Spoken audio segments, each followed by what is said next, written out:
Welcome to Psychic Insights, where pop culture meets higher consciousness and the tea is always a little bit mystical. I'm Robin Richardson, your psychic girlfriend, and around here we don't just watch the drama unfold. We read the energy behind it, whether it's celebrity scandals, reality TV, chaos, or true crime with a twist. I'm tuning in to bring you the intuitive scoop the headlines miss. So buckle up, because your aura's about to get entertained. Welcome back to my channel. I'm Robin Richardson, your psychic girlfriend. And if you're new here, welcome. And do me a favor and like and subscribe and ring the bell if you like this kind of content. Okay. Now, I've been, following this Laura Owens case since the beginning, because I would listen to Dave Neal and follow his take on The Bachelor. And so here we are with a podcast, Love Trapped. And it's an amazing podcast. I've got to say, it's so compelling. I really enjoy listening to it. I'm glad there's more episodes coming, and I hope you do too. So this episode 9, more of the story just starts to come together, and some pieces make sense, and some pieces are starting to become more clear for us. But I was left with one question. Was it worth it for Laura? Okay. All right. So we're going deeper into the energy, into the patterns, and what the situation reveals around love, control, and truth. Because what I was listening for, I think, maybe you were too. So, it also, like, what happens when someone refuses to let go? In my opinion, you just get dragged along the gravel. But, here we go. So if you've been following this story and listening to Love Trap, you already know this story is really layered. But in episode 9, this is where everything starts to converge. The relationship, we get to hear about the relationship between Mike and Danielle, the connection between Mike, Greg, and Clayton, the discovery of the laptop, and the continued narrative through Laura's blogs and YouTube episodes with her attorney, David Gangrene, I don't know. And then the legal system finally stepping in. And this is a moment where the story shifts from isolated experiences to a pattern that can no longer be ignored. And as I was listening, I kept asking myself, what's really going on here energetically? So me, I pulled my cards. And if you've been following along, I do this because I am very, let's just say biased. So the cards help take me out of it. So it's very interesting. And I'm still yet to decide whether or not the person who pulls the cards, the energy comes through as a bias. But I do my best to try to just be neutral about it, okay? I do my best. All right.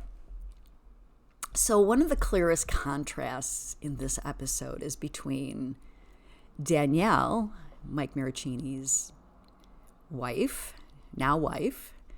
and the mother of his children, go Mike, and Laura. And Danielle represents grounded, real-world love. She hears the accusations, she takes them seriously, but she also feels into who Mike really is. And she makes a choice. Not blindly, not naively, but consciously. And that's really important because real love doesn't override your intuition. It works with it. So the first question I asked the cards were, what is the difference between real love and control? And we've got the Tower, the Rider, and the Moon. So, if you're following along, you're going to start to understand what the cards mean. And if not, just listen. Maybe you'll understand. Okay. So this energy feels like emotional chaos on repeat. disruption, confusion, instability, something that keeps showing up again and again but never resolves. And here's the truth. Control creates emotional chaos.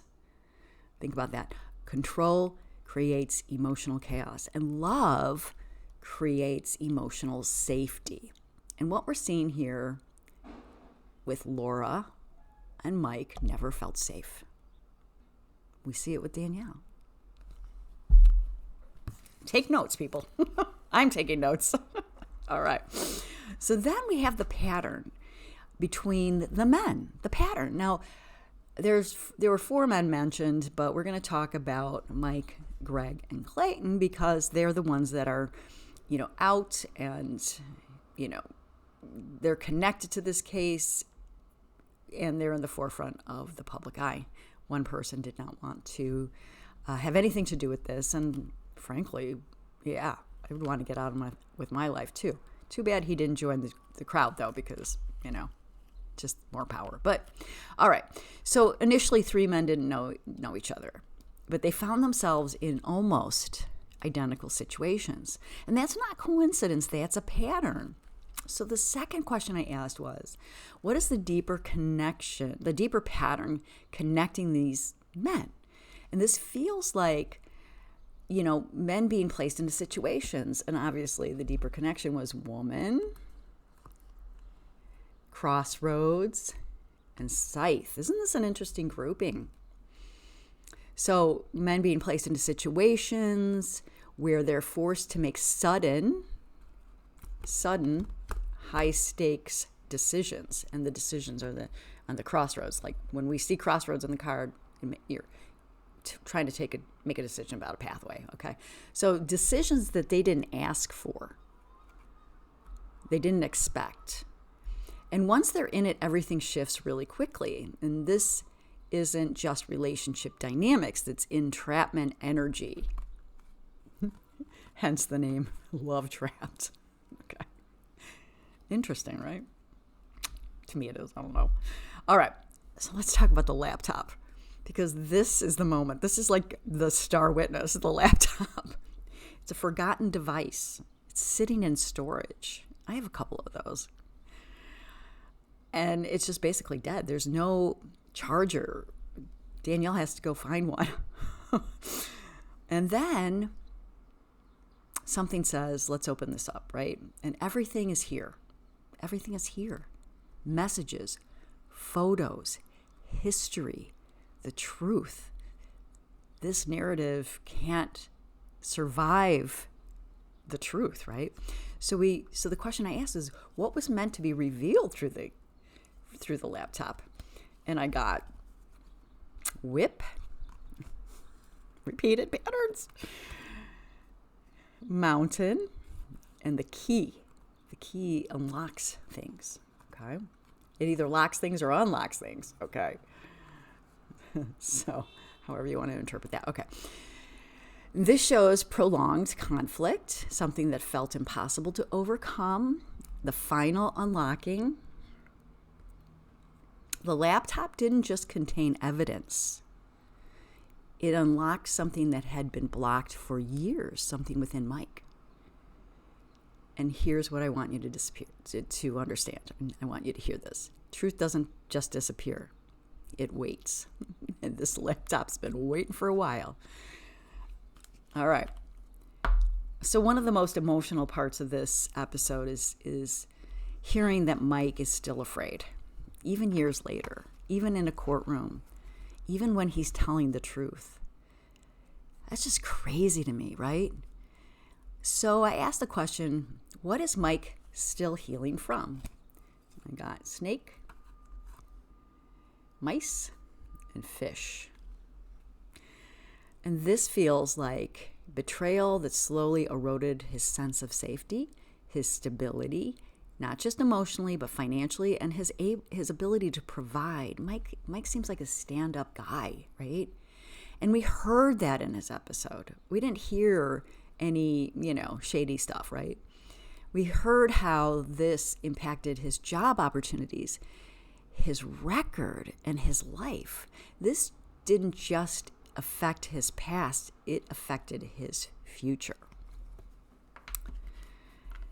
Broke my heart, man.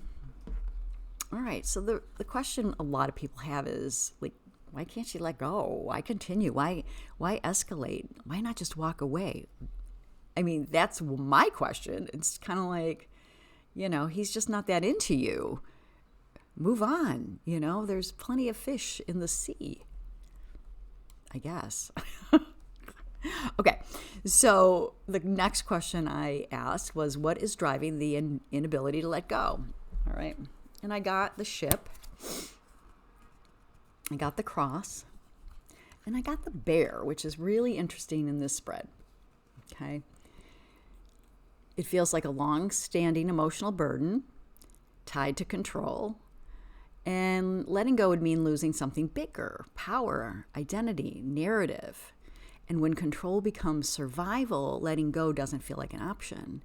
So, we see Laura have her TEDx talk, her podcast with her mother. And what's really interesting is the bear. The bear is often represented as mother energy. I just have this weird, well, maybe we all have connected the dots this way, but that her mother, this is driven by either her mother or Laura's need to prove something to her mother or carry something for her mother. So think about that, because it's kind of came up for me that way. So when I felt it, it was like, I can't let my mother know what a fraud I am, even though her mother's probably the same type of energy. All my opinions, insights, for entertainment purposes only. Remember that, right? Okay. So then we move on to Laura's blog. So she loses her case, right? She loses in court. And what does she do? She writes a blog accusing the judge of whatever. If you know anything about Laura Owen's story, she's just got to keep this narrative going, right? Then she does some YouTube videos with her attorney, David Gingras, which when I listen to these things and listen to it on the podcast, I'm thinking to myself, is he hurting her or helping her? Like, it was really hard to sort of understand. And then I'm like, oh, well, it's his need for whatever it is. Whatever it is. The continued storytelling, this like idea that if I tell this story, somehow or other it'll be true. And this is where the reality and the narrative start to diverge, right? Because we're seeing, again, anybody with a half of a brain and can think critically is kind of like, wait, this does not make sense. Why would you do this? You lost your case. If you want to appeal, great, that's your right. But why do all this public thing? But Laura is, I think trying, I don't know what she's doing. Anyway, I just pull the cards, all right? Anyway, so then I asked the question, right, of the cards, what is the truth behind the public narrative? And it feels, like I got the coffin, okay? So the coffin's interesting. The garden, which is, public facing, and the clover, which, when I'm reading these cards, I'm like, oh my God, this is just so in alignment with this, right? And the coffin is just, something's already ended the case, right?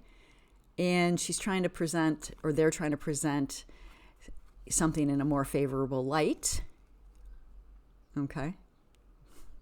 I don't know if it did the job, but, and then the clover's there too. So lighter, and it's almost like if I say it this way, it may become true. But energetically, this feels like an ending that's not being accepted. I know you feel it too. But this is when the coffin comes, something has ended. Oh, I see a crow. Love my crows. Okay. All right. And then we have Judge Mata.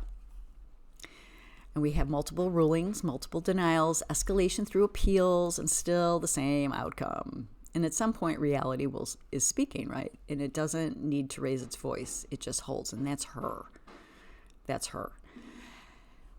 And then this is where we bring it all together, because at the end of the story, we have to ask the question, was it worth it? Was it worth it? She owes Clayton around $200,000. She has 14 felony charges against her. Years of legal battles. I mean, I don't know about you, but I wouldn't want to be in the legal system that long. Why? Unless you're an attorney.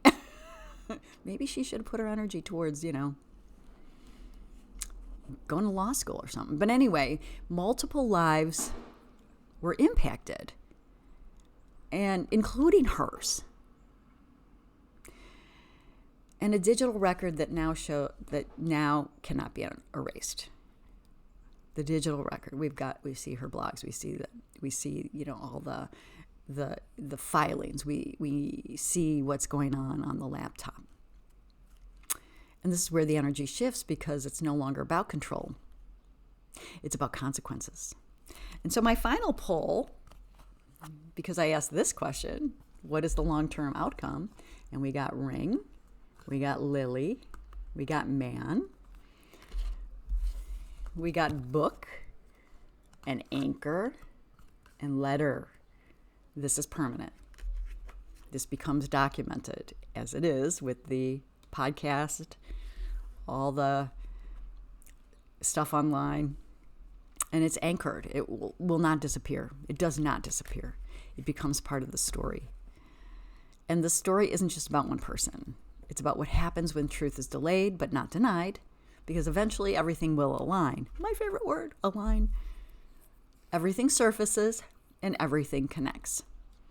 And if this episode resonated with you, if you've ever dealt with someone who rewrote the story, who made you question your reality, who couldn't let go, just know this: truth doesn't always win immediately, but it organizes itself over time. And when it does, everything becomes clearer. I'm Robin Richardson, your psychic girlfriend, and this has been Psychic Insights. And if you want to go deeper, make sure you subscribe and share this episode. It helps me out, and I will see you in the next one.